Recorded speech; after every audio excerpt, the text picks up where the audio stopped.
a gente está lendo o Apocalipse, que na verdade é a revelação. E a gente sempre pensa em revelação como predição, não é predição, né? Revelação é só mostrar para a gente, é jogar luz para além daquilo que a realidade se mostra, né? Então, primeiro que já começa lá no capítulo 1 falando que é o Apocalipse, na verdade é a revelação de Jesus Cristo, que é uma frase dúbia, né? É Jesus se revelando a João glorificado e dizendo também, essa revelação quem traz sou eu. Eu é que vou desnudar isso, eu é que vou tirar o véu disso tudo. Vou contar para vocês a história da humanidade do ponto de vista da revelação da palavra eterna. Porque o que o livro tenta trazer, primeiramente é isso, que é a pergunta que foi feita, né? Qual que é a diferença entre a mística e o misticismo? Exatamente porque a humanidade ela é mística, no sentido de gostar de magia, de ser misticista. A gente gosta de previsão, a gente adora astrologia, a gente gosta de quiromancia, de adivinhação, de aposta, de sorte, de presságio. Isso é o misticismo. Nós somos assim, e o Brasil é profundamente assim, né? O Brasil, do ponto de vista antropológico, ele foi construído debaixo de muitos estupros e de muita escravidão, mas essa prática de estupro, de escravidão, de opressão sobre os nativos e sobre os povos trazidos da África, a maneira da gente sair disso, que se transformou em nossa cultura, foi por meio do misticismo. Olha, para eu me livrar disso aqui, eu preciso bater uns batuques, eu preciso fazer uns balangudangos, acender uma vela, jogar um pó do xamã em cima de mim, né? Cavar uma areia e ficar enterrado alguns dias com o xamã pisando em cima de mim e fazendo os movimentos físicos. Então a gente é todo assim, a gente é todo da physis, a gente está todo ligado à natureza. E isso é misticismo. E aí vai entrar até mesmo as bruxarias, os aprendizes de tentativa de ter contato com a natureza. E aqui nem é uma leitura preconceituosa, que se de um lado a gente não pode ser preconceituoso com as crenças alheias, com aquilo que o Brasil está fazendo com suas crenças, a gente também não pode ser preconceituoso em relação à luz que cada um recebeu. Jesus nos iluminou com o seu Evangelho. Então, eu abraço todo cidadão e cidadã brasileiro que crê nessas questões, mas eu não posso também renegar que a graça me iluminou, que o Espírito de Deus me abriu os olhos acerca dessas coisas, né? E que é besteira eu tendo a iluminação que tive, ficar recorrendo a alguma coisa que só quem não teve essa iluminação ainda é que recorre a elas, né? Então o misticismo é isso, e é uma tentação porque você aceita Jesus. Aí você já tem os ritos, você tem que batizar, você tem que ceiar, a gente tem que dar um jeito de cear aqui, né? Você precisa frequentar determinadas coisas, você tem que enfeitar o ambiente com determinado tipo de coisa. Tem gente que pensa que a cortina tem que ser tinta verde, aí você começa a reproduzir de maneira misticista tudo aquilo que aconteceu no Antigo Testamento. Então isso é o misticismo. De outro lado, Jesus vem e diz, olha, isso tudo era simbologia, é a simbologia de uma realidade que vocês vivem. Deus eterno vive em cada um de nós. Mas aí vem a teologia e destrói isso, e coloca assim, que agora tudo é racional. Já começando do livro do Apocalipse, porque o Martinho Lutero, do caldo do seu racionalismo, entendia que o livro de Apocalipse tinha que ser rasgado, queimado. O que não passa pela razão não me serve.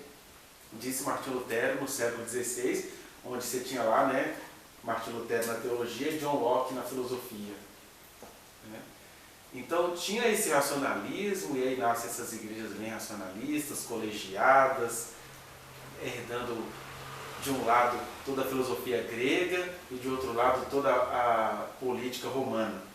E a fé se foi.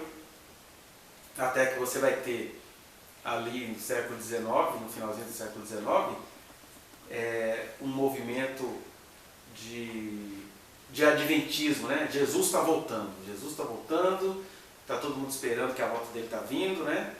E aí você tem 3 grandes denominações que saem desse misticismo, que, já que o racionalismo respondia às questões, Jesus estava voltando e a gente tinha que se preparar. E aí você tem três grandes movimentos, né? Você tem de um lado a igreja Assembleia de Deus, que Jesus está voltando, a gente não sabe quando é, mas o importante é que ele está voltando na medida que ele se manifesta no nosso meio.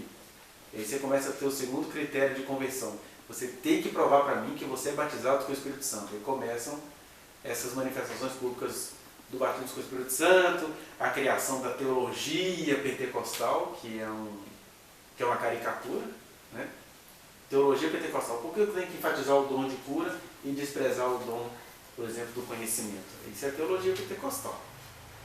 A outra denominação adventista foram as testemunhas de Jeová.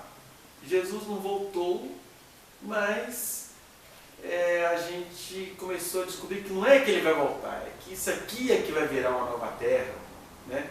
E que para o céu lá, que se diz que para onde a gente vai, são só 144 mil, conforme o texto que a gente começou a ler aqui.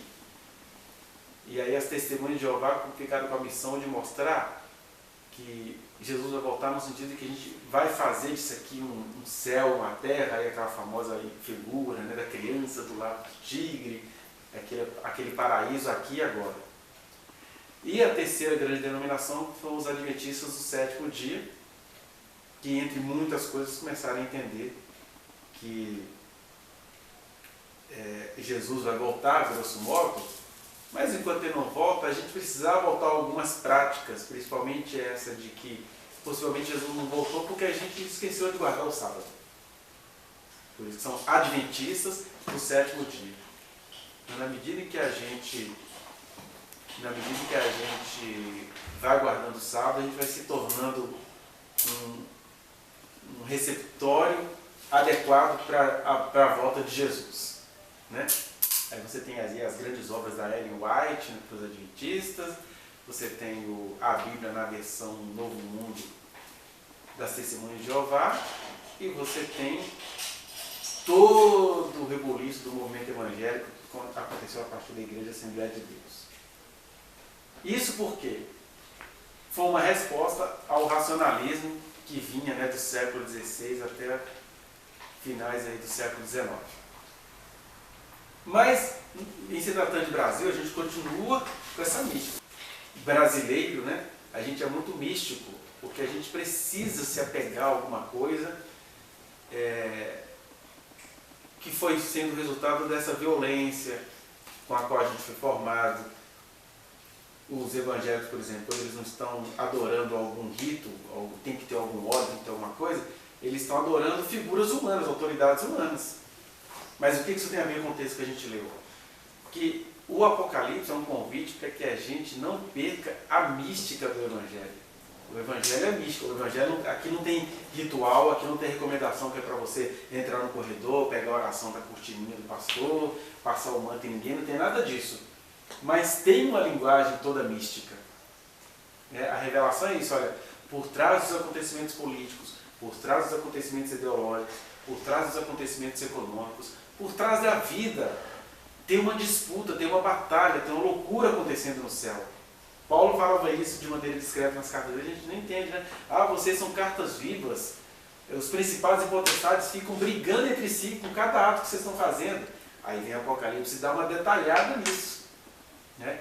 E o cenário é estupefato, porque vai dizer que quando a mulher e seu filho foram perseguidos, o maligno descobriu que eles ficaram em lugar seguro, né? Apocalipse 12, ele chega e fala assim: ai da terra e do mar, porque o diabo desceu até eles com toda a sua fúria. Então, o diabo entendendo que a gente está nos últimos dias, e aí que vem a gente entender isso, que o diabo ele é furioso, ele é sagaz, ele é pilantra, ele sabe usar os nossos sentimentos. Por exemplo, a gente sempre detecta que algum sentimento de raiva pode ter origem maligna, mas a gente não consegue entender que às vezes o sentimento erótico pode ter origem maligna. Então, assim, todos esses sentimentos que vão acontecer quando a igreja estiver reunida, isso é diabo, e os crentes, toda vez que caírem nisso, vão pagar como crentes. Então, essa percepção que é a mística. Então, a diferença é essa. Se de um lado a gente não está aqui para ficar passando óleo que esquenta em todo mundo, nem botar um lençol vermelho para você ir e voltar 7 vezes e ser liberto, que isso aí é misticismo, de outro lado, a gente não pode perder a mística de que o que o Apocalipse revela é que a espiritualidade ficou escancarada. O diabo e seus anjos são furiosos, eles estão o tempo inteiro nos examinando, eles estão o tempo inteiro nos olhando. E você não pode perder de vista esta mística. Você não precisa viver em função disso, mas você não pode perder a consciência disso.